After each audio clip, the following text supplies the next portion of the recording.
Hello दोस्तों, Rahul classes में आपका स्वागत है। आज हम आपको पढ़ाएंगे क्लास 12 का पार्ट 4 बताएंगे। गोली पृष्ठ पर अपवर्तन के बारे में, गोली पृष्ठ पर अपवर्तन बताएंगे। इसमें आप देख लीजिए, कोई वस्तु हो रखी है जिससे किरणें निकल रही है। ये विरल माध्यम है, ये सघन माध्यम है। इस तरफ का ये सघन माध्यम है। इसमें कोई किरण जाती है और यहाँ पे अपवर्तित होती है। उसके पश्चात ये कहाँ पे जाती है, ये आई पे कोई प्रतिबिंब बनाती है, ठीक है, जिसका यहाँ पे कोण गामा बन रहा है। और इसका हमने अभिलंब जब खींच दिया, ये अभिलंब की ओर झुकेगी ना, विरल माध्यम से सघन में जाएगी तो अभिलंब की ओर झुकेगी। तो किरण झुकी जब, तो यहाँ पर ये किरण मिल गई आके, और ये मैंने अभिलंब डाल दिया। ये बीटा कोण यहाँ पे आया, बीटा कोण बना रहा है, आप देख रहे होंगे। और ये इधर आई कोण बन रहा है। ये आपतित किरण होगी, आपतित किरण, और ये अपवर्तित किरण होगी।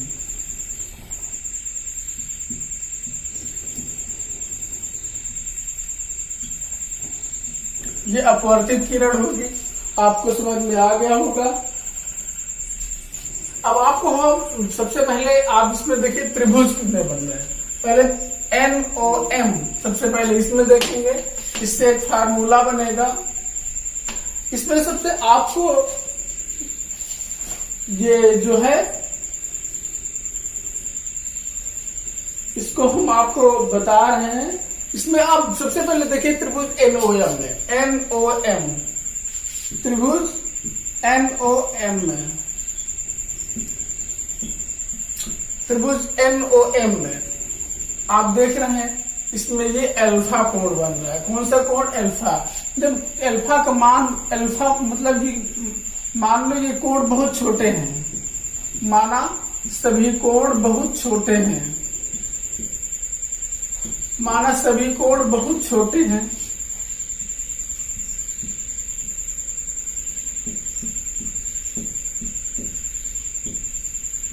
माना सभी कोण बहुत छोटे हैं, तो हम ये चीज आप जानते होंगे, tan थीटा को थीटा लिख सकते हैं, ऐसे लिख सकते हैं ना, या थीटा लिखा है तो इसको हम tan थीटा लिख सकते हैं।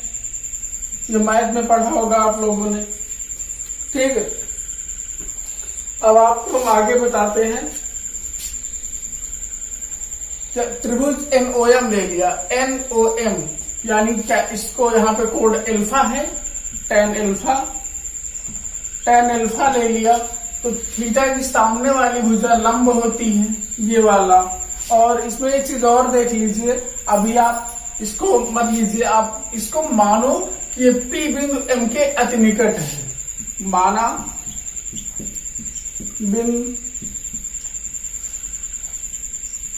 बिंदु P M के अति निकट है।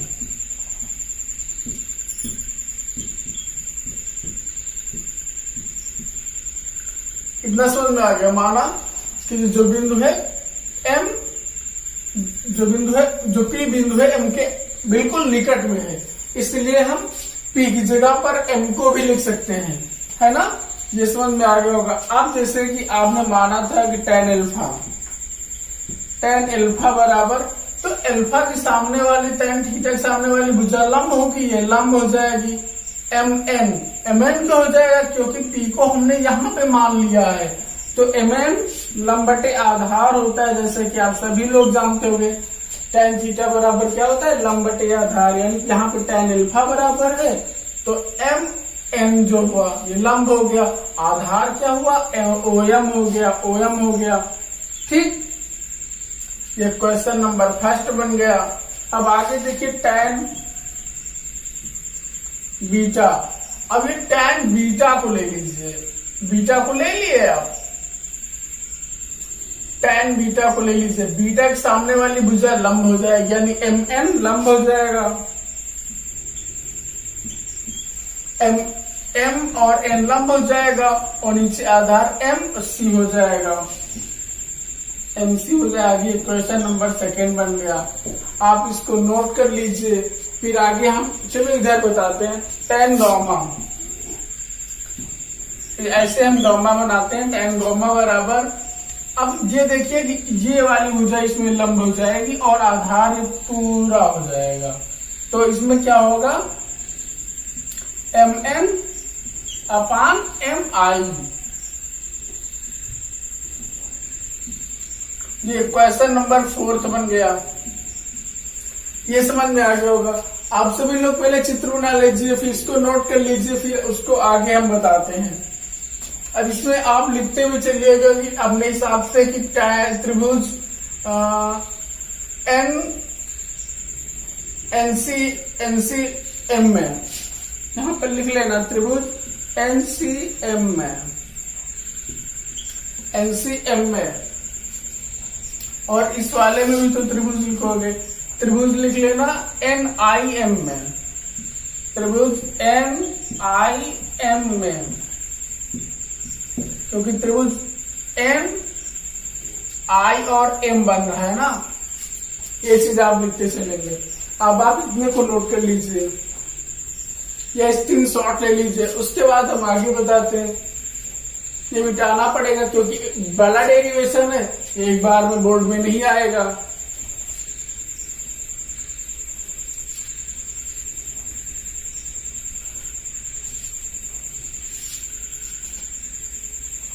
ये क्वेश्चन नंबर 3 होगा।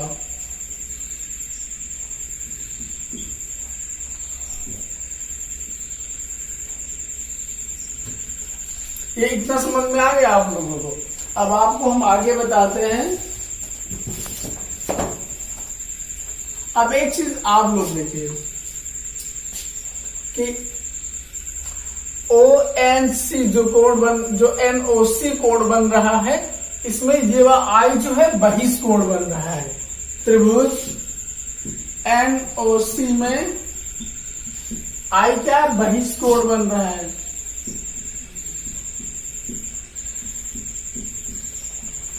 बहिष कोण बन रहा है।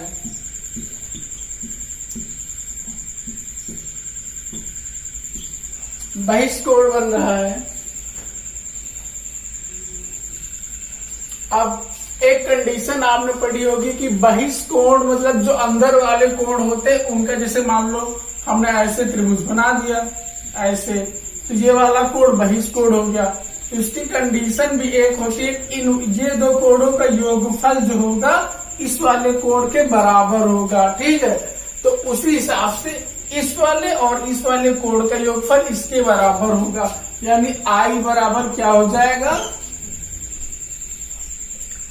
आई हमको निकालना तो अल्फा प्लस बीटा हो जाएगा। अल्फा प्लस बीटा, ये क्वेश्चन नंबर 4 हुआ। आपको समझ में आ गया। अब हमें आर बराबर निकालना है। अब आर बराबर हम कैसे निकालें, अब इसमें देखिए बहिष कोण कौन सा है, त्रिभुज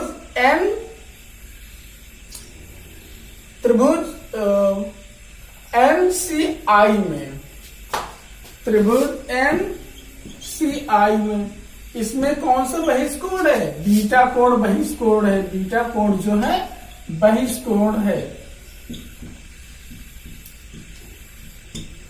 बीटा कोण बहिष कोण है। आप देख रहे होंगे ये बीटा कोण बहिष कोण है, लेकिन हमें जरूरत है आर की। तो आप जानते हैं इन दोनों कोणों का योगफल बहिष कोण के बराबर होगा, तो हम इन दोनों को जोड़ लेंगे। हम पहले बीटा बराबर निकाल लेते हैं। बीटा बराबर कितना होगा, आर प्लस गामा होगा, लेकिन हमें गामा निकालना है। हमको गामा निकालना है तो हम क्या करेंगे, गामा को इधर रख लेंगे और इसको इधर भेज देंगे। गामा बराबर क्या हो जाएगा,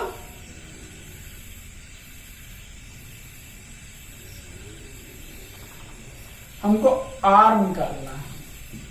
आर निकालना है तो बीटा माइनस गामा हो जाएगा। ये आपको पता चल गया होगा कैसे हुआ, ये पक्षांतर करने के हुआ। ये क्वेश्चन नंबर 2 बन गई। देख समझते जाइए, देखिए इतना समझ में आया कि नहीं आया। ये सेकंड है, 5th बनेगा। क्वेश्चन नंबर 5, इसको आप नोट कर लीजिए।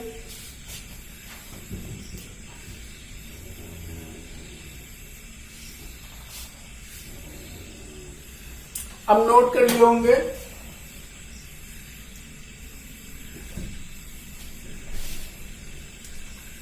ये भी गलती से मिट गया, विरल। आप स्नेल का नियम हम आपको पढ़ा चुके हैं पीछे। स्नेल का नियम, स्नेल के नियम से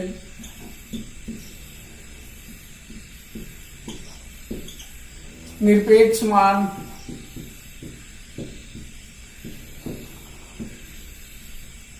स्नेल के नियम से निरपेक्ष मान n1 व n2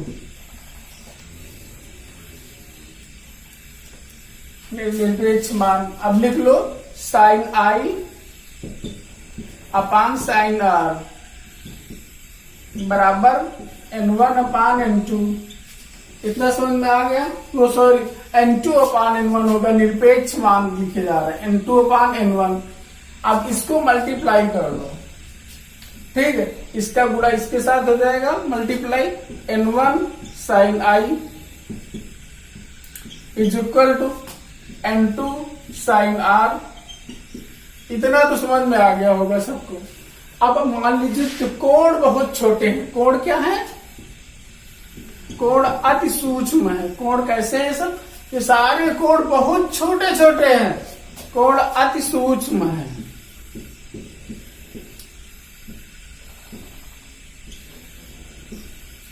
तो हम इसको साइन न लिख के केवल n1 आई लिख सकते हैं is equal to n2 are लिख सकते हैं।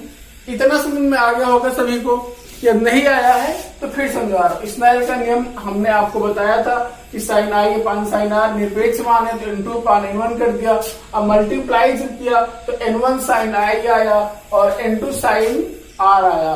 अब जब कोण अति सूक्ष्म होते हैं तो साइन मान नहीं लिए जाते हैं, तो साइन आई कर दिया, साइन n2 आर कर दिया। इतना समझ में आ गया होगा। अब आपको क्या करना, आई व आर के मान जो हमने पीछे निकाले थे वो मान यहां पे आके रख देना है। साथ में नोट करते भी चलिए, या वीडियो रोक के दोबारा एक बार आप समझ लिख लीजिए, या दोबारा वीडियो में आप देख के समझ लीजिए।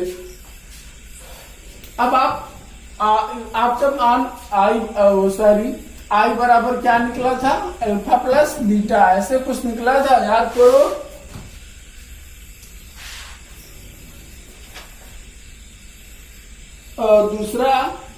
दूसरा समीकरण क्या निकला था? आई को आर बराबर बीटा माइनस गामा, ऐसे निकला था। ऐसे कुछ समीकरण निकला था कोई। आई व आर का मान ऐसे निकला था ना, याद करो सब लोग। ये समीकरण जो भी था, फोर था शायद, फोर्थ ही था ये वाला, फिफ्थ था, जो भी बनाया था हमने, जो समीकरण था आई व आर के मान देख लीजिए, यही तो निकले थे।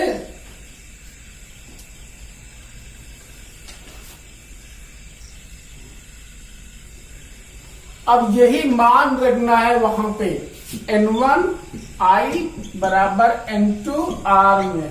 इस वाले में ये दोनों मान रखना है, ठीक। यहाँ पे हम लिख रहे हैं इसको, कोई क्वेश्चन नंबर 5 में 6 मान लो, 6 कोई बना था क्वेश्चन, ये क्वेश्चन नंबर 6 शायद बना था, इसके पहले याद नहीं है। क्वेश्चन नंबर याद करते रहना। ये मान लीजिए 6 था, 6 निकला। तो अब समीकरण 6 में अब इधर लिखना भी पड़ेगा ना, क्वेश्चन नंबर ये समीकरण 6 में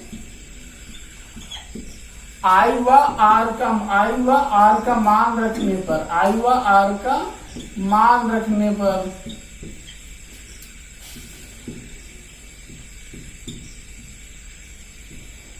आई व आर का मान रखो तो देखो क्या आता है। n1 की जगह पे क्या है? n1 की जगह पे क्या आएगा? n1 ही रहेगा। तो आई की जगह पे अल्फा प्लस बीटा आ जाएगा, अल्फा प्लस बीटा, और इक्वल टू n2 है, हमने n2 कर दिया। और ये जो r बराबर बीटा माइनस गामा आ जाएगा, बीटा माइनस गामा। ये चीज इतना नोट कर लो कि आगे हम बताते हैं। इसको नोट कर चुके होंगे आप, स्क्रीनशॉट लेना चाहे तो ले लीजिए।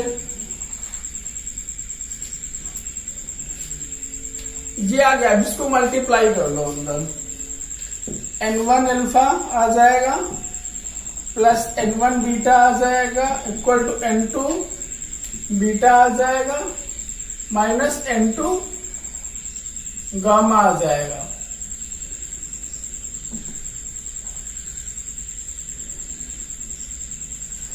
इतना समझ में आ गया होगा आपको। अब आपको क्या करना है, अल्फा व बीटा व गामा के मान रखने पर के मान जो शुरू में निकलवाए थे वही मान रख दीजिए। अल्फा बीटा गामा के मान रख दीजिए। अब किसका कितना मान था वो वाले मान लिख लीजिए।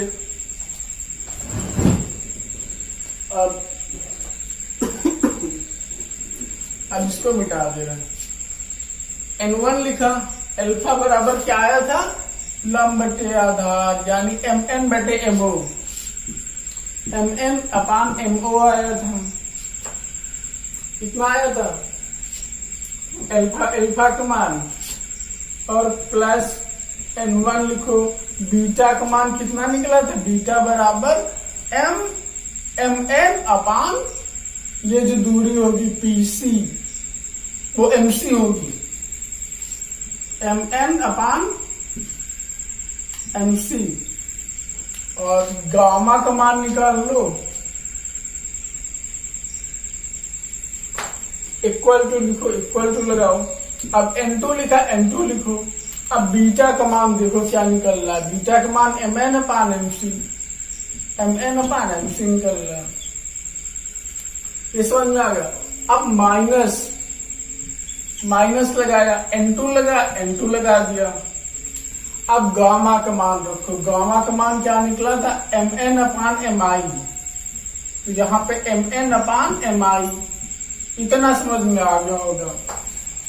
ये थोड़ा सीधे नहीं लिखा जा सकता क्योंकि इधर चित्र बना हुआ था। अब हम इस वाले समीकरण को और ये आखिरी वाले समीकरण को साथ में ले लेंगे। ये N1 है तो N1 MN अपान MO। अब ये वाला इधर आएगा तो कैसे हो जाएगा, प्लस में हो जाएगा ना, N2 MN अपान MI। इतना तो पता चल ही गया होगा। अब इधर बचा क्या है, ये वाला, इक्वल टू लिख दिया N2 MN अपान MC माइनस N1 MN हो जाएगा अपान नीचे क्या MC है। ये चीज समझ में आ गई होगी। केवल हमने इस वाले को आखिरी वाले के साथ रख दिया और ये दोनों के साथ में रख दिया। इनकी दोस्ती करा दी, इनकी दोस्ती करा दी। ये दोनों को पास में रख लिया, इन दोनों को हमने पास में रख लिया बस, क्योंकि हमें फार्मूला बनाना है। अब इसमें देखिए कॉमन क्या है, MN कॉमन है। MN हमने बाहर कॉमन ले लिया, अंदर बचा N1 अपान MO, है ना। और इधर क्या बचा, ये कटा नहीं है, कटा समझ लो। ये MN हमने कॉमन ले लिया तो अंदर बचा N2 स्मॉल N2 अपान MI, इतना बचा। और इधर हमने MN ऊपर कॉमन ले लिया, MN कॉमन ले लिया तो अंदर केवल बचा N2 बचेगा। N2 बचा, N2 अपान MC माइनस N1 अपान MC। इतना समझ में आ गया होगा। हमने जो कॉमन लिया, ये स्पष्ट नहीं दिख रहा होगा N2। इसको एक बार फिर समझा दे रहे हैं। हमने यहाँ पे अल्फा बीटा गामा के मान रख दिए, इस वाले फार्मूले पे रखने के बाद हमने इसको साथ में ले लिया, ये साथ में ले लिया। इसके बाद हमने इसमें MN कॉमन ले लिया तो अंदर ये वाला बचा, इधर MN कॉमन ले लिया तो ये बचा, इधर MN कट जाएंगे। अब जो बचा है शेष उसको लिख दीजिए, ठीक है। अब इसको मिटा रहे हैं।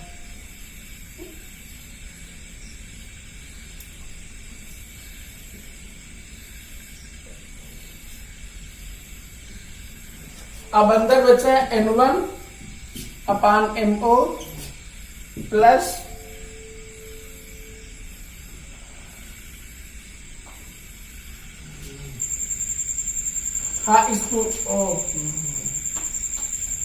हाँ इस पूरे क्वेश्चन में mn कॉमन ले लिया गया था, इस पूरे में mn कॉमन ले लिया गया था, पूरे समीकरण में इतने में पूरे में mn कॉमन ले लिया गया, इतने में पूरे में mn कॉमन ले लिया गया था। ठीक, आप समझ गए होंगे।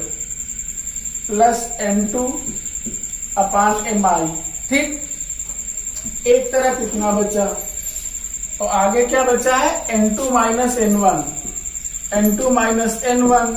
और जब हर समान है तो एक ही बार लिखा जाएगा mc। इतना तो समझ में आ गया होगा आप लोगों के। अब इसके बाद हम आपको बताएंगे वैल्यू केवल रखना है। n1 है माध्यम, n1 mo क्या है, m से वस्तु की दूरी यानी u होगा, यहाँ पर u रख दिया, प्लस n2 लगा दिया। mi क्या है, दर्पण से प्रतिबिंब की दूरी यानी ये v वाला हो गया। ठीक, और ये n2 माइनस n1 है ही है, n2 माइनस n1 अपान mc, दर्पण से ये प्रतिबिंब की दूरी, दर्पण से ये क्या होगा, वक्रता त्रिज्या है, बोलिए कि वक्रता त्रिज्या ऐसी, तो इसको r ले लिया हमने। इतना समझ में आ गया होगा।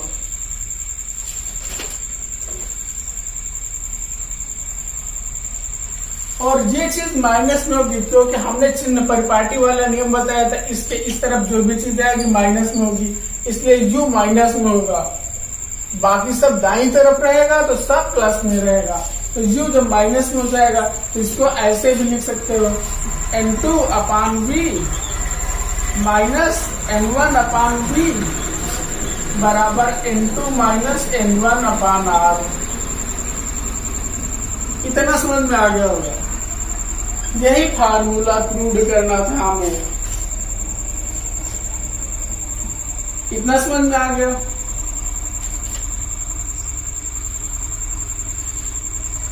ठीक, थैंक्स फॉर वॉच। आज के लिए बस इतना ही दोस्तों। Thanks for watching. Please like and subscribe. दोस्तों काफी प्यार मिला है आप लोगों से, हमें बहुत सारा प्यार मिला है, हमारे काफी सब्सक्राइबर बढ़े हैं। हमारे वीडियो को लाइक एंड शेयर जरूर किया करिए, सब्सक्राइब भी करिए और हमारे चैनल को काफी ग्रो करने दीजिए। सब आप ही लोगों पे डिपेंड है। Thank you.